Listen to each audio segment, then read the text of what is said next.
Assalamualaikum warahmatullahi wabarakatuh. Eh, Kami dari kelompok 7. Perkenalkan, nama saya Ridwan Andika, prestasi 27. Saya Jalan Ditya Kurniawan, prestasi 3. Saya Muhammad Setianto, absen 19. Di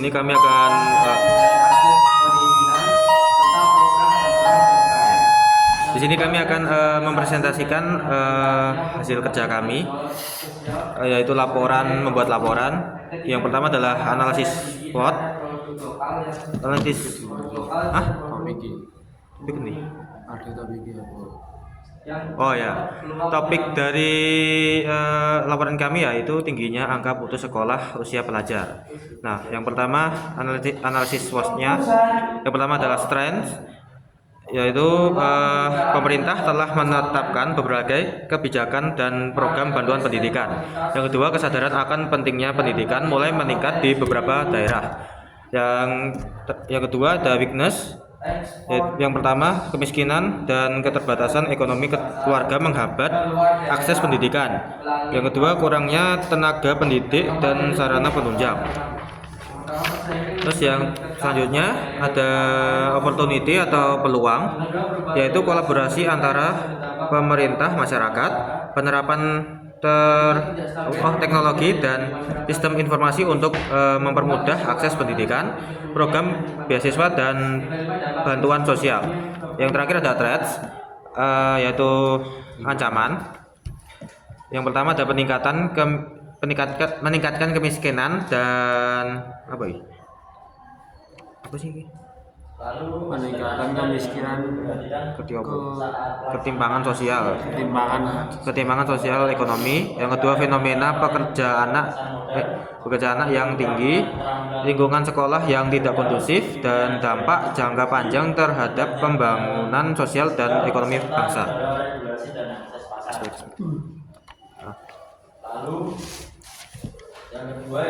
aspek-aspek yang perlu diperhatikan saat melakukan aksi: berikan rekomendasi dan solusi berdasarkan hasil analisis, misalnya program beasiswa atau perbaikan sistem pendidikan. Mencatat dan menghimpun data, fakta, dan informasi yang valid. Memberikan bantuan beasiswa, sekolah gratis, dan bantuan keluarga kurang mampu. Komunikasi terbuka antara anak, orang tua, dan sekolah. Identifikasi faktor-faktor penyebab putus sekolah berdasarkan data yang diperoleh.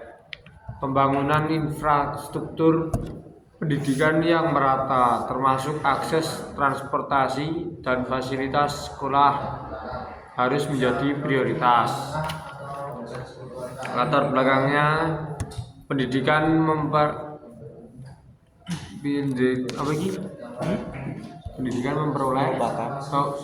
merupakan hak dasar setiap anak dan menjadi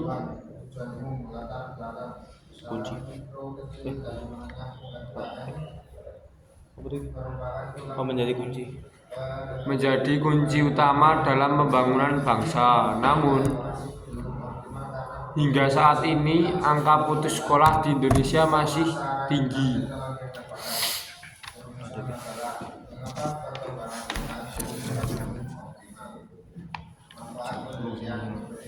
Rumusan masalah. Mengapa angka putus sekolah di usia pelajar masih terjadi? Apa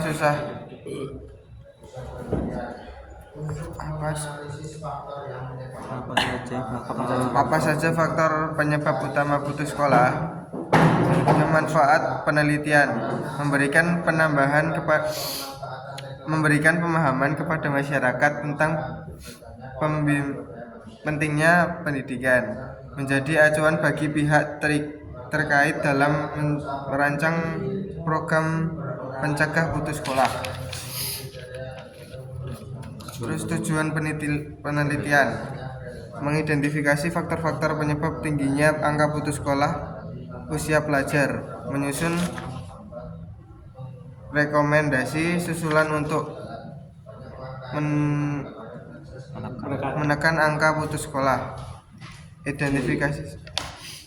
Terus pengertian. Oke.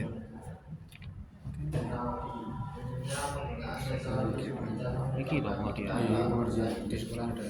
Pengertian putus sekolah adalah kondisi di mana seorang pelajar tidak lagi melanjutkan pendidikan pada jenjang yang seharusnya. Hal ini dapat terjadi karena faktor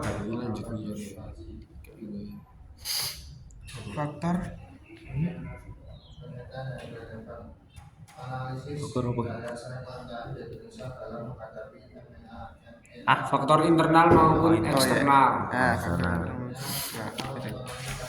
Bagi apa? Penjelasan. Oke. Penjelasan yang relevan. Yang pertama adalah sosialisasi kepada masyarakat, yaitu mengenal pentingnya pendidikan dan dampak negatif putus sekolah. Yang kedua ada pendataan siswa beresiko putus sekolah, yaitu melalui kerjasama dengan pihak sekolah dan RT RW. Yang ketiga ada diskusi kelompok terarah dengan orang tua siswa untuk mencari solusi bersama. Yang keempat ada pemberian bantuan perlengkapan sekolah, yaitu bagi siswa dari keluarga kurang mampu. Yang kelima, yang terakhir pendampingan dan motivasi belajar bagi siswa yang mengalami kesulitan. Penelitian yang relevan. Data Badan Pusat Statistika BPS menunjukkan 76% keluarga menyatakan alasan ekonomi sebagai penyebab utama putus sekolah. Studi Fatmawati dan Sano 2019 menemukan bahwa penyebab tertinggi putus sekolah adalah rendahnya kemampuan belajar dan masalah ekonomi.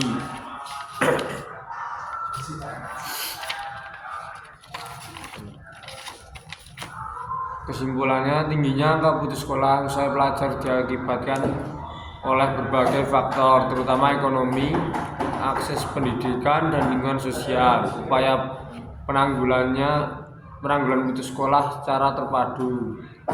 Langkah-langkahnya peningkatan fasilitas dan akses pendidikan, memberikan bantuan beasiswa, bantuan sekolah gratis, memberikan rekomendasi dan sosialisasi, pembangunan infrastruktur. Saran pemerintah perlu memperluas program bantuan pendidikan. Sekolah dan masyarakat harus aktif melakukan sosialisasi dan pendampingan. Diperlukan inovasi dalam pembelajaran jarak jauh dan pematangan teknologi untuk menjangkau daerah terpencil. Langkah-langkah peningkatan Oke. Sekian presentasi dari kami. Terima kasih. Wassalamualaikum warahmatullahi wabarakatuh.